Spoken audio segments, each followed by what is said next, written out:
students. In today's video, I will be explaining about the Theosophical Society and Sri Narayana Dharma Paripalana Yoga. Before going into the video, if anyone is seeing the channel without subscribing, please do subscribe to my channel and share it with your friends. It will be of a great encouragement for me. And also click the notification button to receive notification whenever I upload new videos. So without wasting time, let us get into the video. Theosophical Society. This was basically founded by Madame Blavatsky and Colonel H.S. Olcott. So the Theosophical Society was basically founded by two foreigners, that is Madame Blavatsky and Colonel H.S. Olcott. The head office was established at Adyar near Madras in 1886. The head office of Theosophical Society was established at Adyar near Madras. The main aim of the society was to do a comparative study of various religions, philosophies, and science. So, what was the aim of this Theosophical Society? So, it was basically to do a comparative study of different religions, philosophies, and science.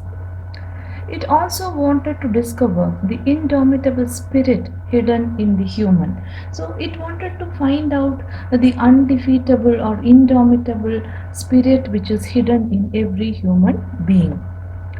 Theosophical Society declared that universal brotherhood is important. So it gave a lot of importance to universal brotherhood. The basic principles were taken from Hindu sacred scriptures like Vedas, Upanishads, Vedanta philosophy, etc. So, if we see the basic principles of Theosophical Society, it was taken from Hindu sacred scriptures like Vedas, Upanishads, Sankhya Yoga, Vedanta philosophy, etc.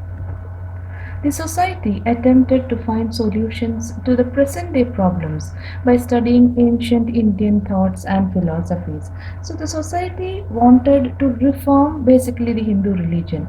It attempted to find solutions to the present problems, and it wanted to find solutions from the Indian thoughts and philosophy. So it studied the Indian ancient thoughts and philosophies, and from that only it wanted to find solutions for the problems.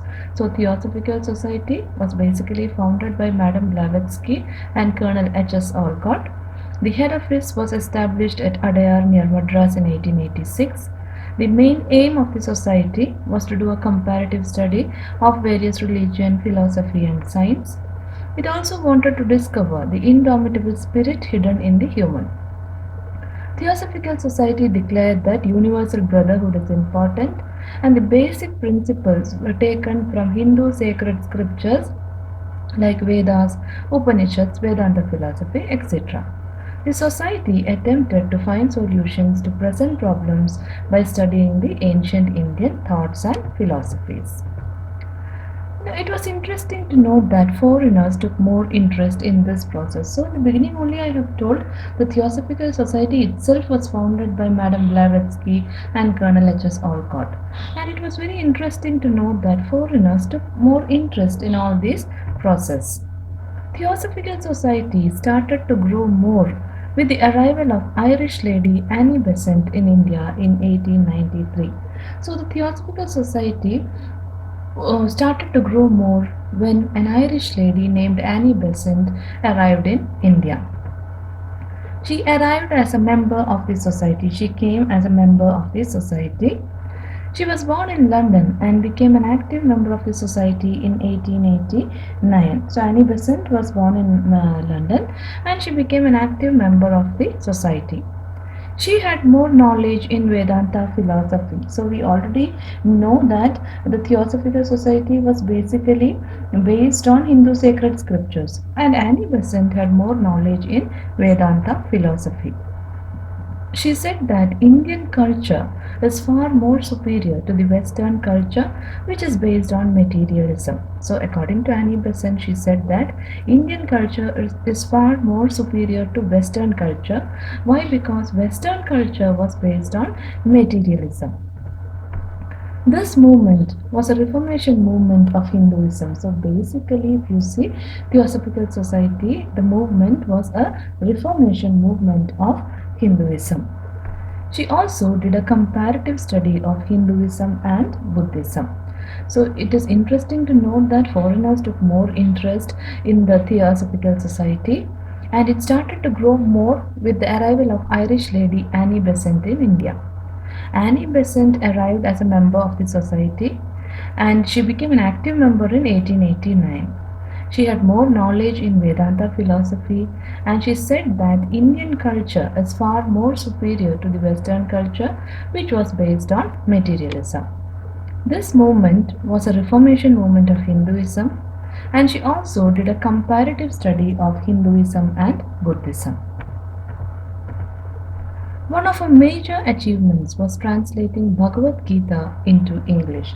So one of the main achievement of Annie Besant was that she translated Bhagavad Gita into English.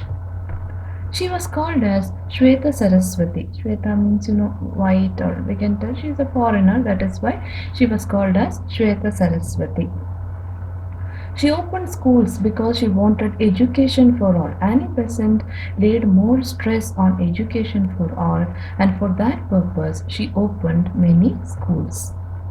Central Hindu Banaras College was started in 1898, and the same institution later became a university due to the forethought of Madan Mohan Malaviya in 1916. So, she started the Central Hindu Banaras College in 1898, and this Central Hindu Banaras College later became a university due to the forethought of Madan Mohan Malaviya. That was in 1916. Two periodicals were started by her.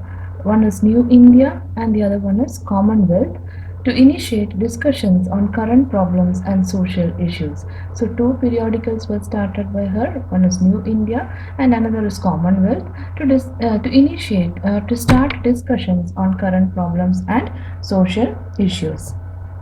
She started Home Rule League in 1916 and initiated Home Rule movement in Madras region.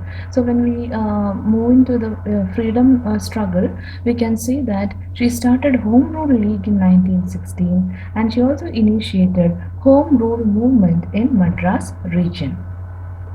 Annie Besant was active in the freedom struggle movement and became the woman president of Indian National Congress. So, if you see the freedom movement, Annie Besant was having an active role in the Indian freedom struggle, and she became the woman president of Indian National Congress. So, one of the major achievements of Annie Besant was that she translated Bhagavad Gita into English. She was called as Shweta Saraswati. She opened schools because she wanted education for all. Central Hindu Banaras College was started in 1898, which later became a university due to the forethought of Madan Mohan Malaviya. That was in 1916. Two periodicals were started by her, New India and Commonwealth, to initiate discussions on the current problems and social issues. She started Home Rule League in 1916 and initiated Home Rule movement in Madras region. Annie Besant was active in the freedom struggle movement and she became the woman president of Indian National Congress. So all of these are the main points regarding Theosophical Society. Now let us move on to the next topic, that is Sri Narayana Dharma Paripalana Yogam. Sri Narayana Guru started a Reformation movement in 1903. So the movement Sri Narayana Dharma Paripalana Yogam was started by Sri Narayana Guru and he started Reformation movement in 1903. The movement aimed at strengthening the backward and exploited communities. So the main aim of the movement was to strengthen the backward and exploited communities.